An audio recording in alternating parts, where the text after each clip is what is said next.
بسم اللہ الرحمن الرحیم۔ السلام علیکم۔ طاہر پرواز غلام گردش کے ساتھ آپ کی خدمت میں حاضر ہے۔ یہ ٹرمپ کا الیکشن اس نے کس کس کو پریشان کیا ہے؟ ٹرمپ کے جو وعدے تھے الیکشن کے دوران، وہ ایسے وعدے ہیں کہ اس نے پوری دنیا کو گھما کے رکھ دیا۔ اب یہ معلوم نہیں کہ ٹرمپ صاحب جو ہے وہ اپنے ان وعدوں پر عمل کریں گے یا نہیں کریں گے، لیکن یہ ایک مختلف ٹرمپ اس لیے نظر آ رہا ہے کہ پچھلی ٹرم میں بالکل لاابالیوں کی طرح انہوں نے سارا کچھ کیا، یعنی کہ اپنا سفارتخانہ یروشلم لا کر یہ ثابت کر دیا کہ یروشلم جو ہے وہ اسرائیل کا یہ دارالخلافہ ہے۔ لیکن اس کے بعد الیکشن میں اب جو نعرے مارے کہ جنگ بند کرواؤں گا، یوکرین کی جنگ ایک دن میں بند کرواؤں گا، اور نو مور سپلائز ٹو اسرائیل، اور اس کے علاوہ یورپی یونین کو کہہ دیا کہ آپ اپنے حفاظت کے انتظامات خود کریں، یعنی کہ اب پوری توجہ جو ہے وہ صرف امریکہ کی طرف رکھنی ہے۔ دیکھنے میں تو بڑی اچھی باتیں لگ رہی ہیں، اور لیکن یورپی یونین کیوں پریشان ہو گیا اس سے؟ یورپی یونین کا ہنگری میں اجلاس ہوا اور انہوں نے کہا کہ یہ ٹرمپ جو کچھ کرنے جا رہا ہے یہ اکنامک وار یورپ کے خلاف کرے گا، نہ صرف یورپ کے خلاف بلکہ چائنا کے خلاف۔ چائنا سے جو چیزیں آئیں گی ان کا ٹیرف 60% بڑھایا جائے گا، یعنی کہ وہ اپنی لوکل انڈسٹری کو وہ توجہ دے رہا ہے کہ وہ مال بکے اور لوگ باہر کا مال خریدنے سے پرہیز کریں۔ اصولاً تو یہ بالکل ٹھیک ہے، اپنے ملک کی حد تک، امریکہ کی حد تک ٹرمپ کا یہ جو اقدام ہے بالکل درست ہے، لیکن اس میں اب جی یورپی یونین نے جو واویلا شروع کیا ہے، اور خاص طور پہ اس میں وہ ممالک جو نیٹو کے الائی ہیں، اتحادی ہیں، ان کی طرف سے یہ چیخنا چلانا، یہ اب بہت کچھ بتائے گا ہمیں، اس سے ہمیں بہت کچھ سامنے نظر آئے گا۔ خاص طور پر اس میں ایک چیز سامنے آئے گی کہ یہ جو آئے دن اپنا جنگ کے لیے امریکہ کی طرف سے پیسے دیے جاتے تھے، وہ دراصل عطیہ نہیں ہوتا تھا، یہ ایک قسم کا ان کا کاروبار ہے، اسلحے کا۔ جنگ چھیڑو اور اس کے بعد اسلحہ بھیجنا شروع کر دو۔ اب دوسرے ممالک کا یہ تعلق تھا کہ وہ یہ کہہ رہے تھے کہ اب آپ اپنی فوجیں بھی بھیجتے ہیں تو امریکہ شاید اب اپنی فوجیں کہیں نہیں بھیجے گا، لیکن ساتھ ہی جو بائیڈن نے جاتے جاتے $2 ارب تائیوان کو دفاعی سامان دینے کے لیے دیے۔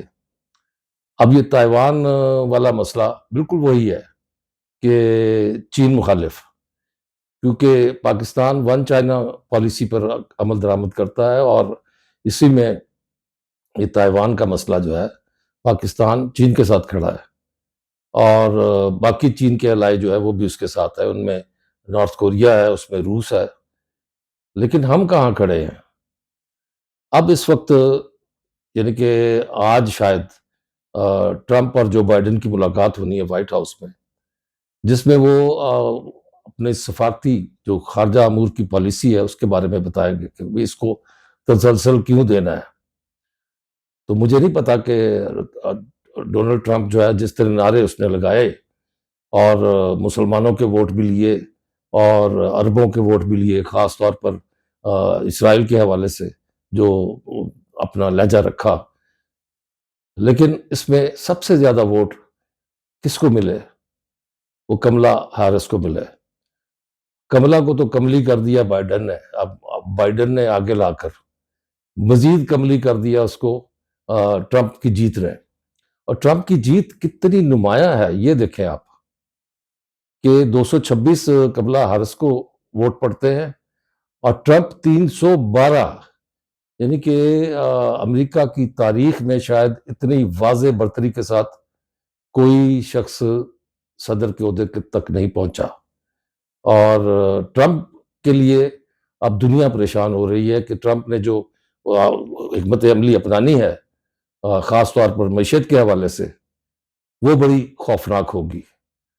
اور معیشت کے حوالے سے جو یقیناً دنیا کے لیے تو خوفناک ہوگی، لیکن امریکہ کے لیے اس میں بہتری مجھے نظر آ رہی ہے، کیونکہ معیشت کو جب تک لوکلائز کر کے اپنی پروڈکشن کو بڑھا کر اور اس کی کھپت ملک کے اندر کر کے اگر کوئی کامیابی حاصل ہو سکتی ہے تو ٹرمپ اس کی طرف جا رہا ہے۔ اور ڈونلڈ ٹرمپ کے لیے یہ اہم نہیں ہے کہ کون سے ملک میں کون سا سیاسی قیدی ہے اور اس کو کیسے رہا کرانا ہے، کیونکہ یہ چیزیں بڑی بے معنی سی ہے۔ وہاں پہ جو ایک اپنے آپ کو دنیا کا ٹھیکیدار کہنے والا امریکہ، اب اگر وہ جنگوں سے اعتراض کر رہا ہے، اور اسی نے ٹرمپ نے ہی غالباً یہ جو افغانستان سے فوجوں کا انخلا کروایا تھا کہہ کر کہ ہم مزید جنگ نہیں کرنا چاہتے، اور اس میں یقیناً انسانی جانوں کا ضیاع بھی ہوتا ہے دونوں طرف سے، اور اسلحے کی کھپت بھی ہوتی ہے، معیشت پر اس کا بوجھ پڑتا ہے۔ اور اب چونکہ یہ جو نیا سلسلہ آیا ہے جس نے پریشان کیا ہے یورپی یونین ممالک کو، جس میں نیٹو کے ممالک بھی ہیں، اور اب ایشیا کے ممالک کے ساتھ کیا صورتحال ہوگی۔ ایشیا میں بھی بہت سے مسائل ہیں، اور اسی طرح افریقہ کے مسائل ہیں، اور یہ جو اپنا مڈل ایسٹ کے مشرق وسطیٰ کے مسائل، وہ تو بہت برننگ ایشو ہے۔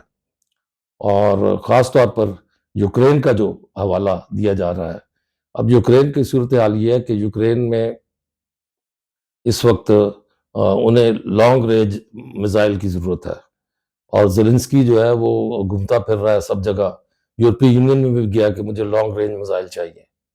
ابھی تو وہ ماسکو کے قریب ڈرونز کے ذریعے حملے کر رہا ہے آبادیوں پر، لیکن وہ لانگ رینج میزائل اگر لائے گا تو پھر جنگ شدید ہونے کا خدشہ ہے۔ اس میں کیا امریکہ علیحدہ رہ سکے گا؟ یہ ایک بڑا سوال ہے، اور اس سوال کا جواب آپ دیں گے، میں نہیں دوں گا۔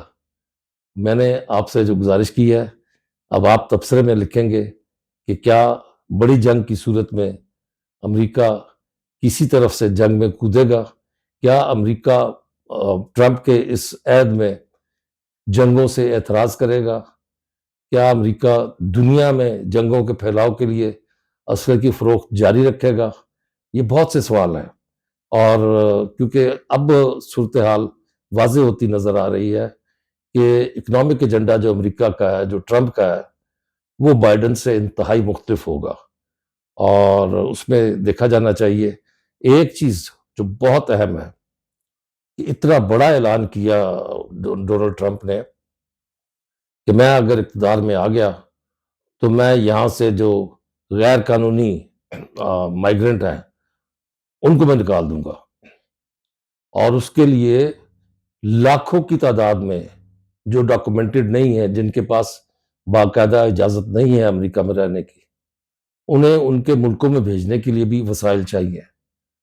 تو کیا یہ انہی ملکوں سے وسائل لے گا یا اپنے وسائل استعمال کرے گا؟ اس نعرے کے بعد جب ڈونلڈ ٹرمپ کہہ رہا ہے کہ میں ان لوگوں کو نکالوں گا، تو ظاہر ہے وہ لوگ وہاں پہ باقاعدہ شہری نہیں ہیں، اور وہ کسی طرح بھی چھپ چھپا کر آئے ہوئے ہیں، اور وہ وہاں رہ رہے ہیں، اور ان کو ووٹ کا حق بھی نہیں ہے۔ تو پھر ٹرمپ نے تو یہ ڈیسیژن بالکل درست لیا۔ اگر ٹرمپ یہ ڈیسیژن لے سکتا ہے کہ میکسیکو کے لوگوں کو واپس بھیجنا ہے، دنیا سے آئے ہوئے ان لوگوں کو واپس بھیجنا ہے جو لاکھوں کی تعداد میں ہے، تو پاکستان میں بھی لاکھوں کی تعداد میں مہاجر موجود ہے۔ پاکستان کو بھی چاہیے کہ وہ ان لاکھوں افغان مہاجرین کو واپس ان کے وطن بھیجے، تاکہ ہم بھی اپنے وسائل پر اکتفا کر سکیں، ہمارے وسائل پر یہ مہاجرین قابض نہ ہوں، اور نہ یہ کہ ہمارے وسائل ہمارے لیے کم پڑ جائے۔ اس کے ساتھ اجازت چاہوں گا، اللہ نگہبان۔